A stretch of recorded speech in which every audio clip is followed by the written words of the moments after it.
وبالرغم من ظروفهم الصعبة وضيق الحال إلا إنهم راضيين، وإصرارهم على الحياة بيخليهم ينزلوا يجروا على أكل عيشهم بمنتهى الرضا، وده اللي هنشوفه في ساعة رضا.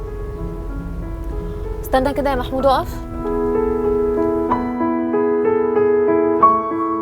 السلام عليكم يا حاج. انت ما نفسكيش في اي حاجه؟ على الستر بس. الموازين بتتسرق مني. ممكن اقعد جنب حضرتك؟ كنت باخد كيماوي. في عربيه تريلا كده داست عليا. انا شايل ورم من المخ. قول لي اجزاء القران الكريم كام جزء؟ كنا انا مربيه يقمه بقالي 26 سنه. الحمد لله. طب اعمل ايه؟ نصيبي. في ليله مفترجه كلنا بنستناها. مبروك يا حاج، كسبت معانا في البرنامج.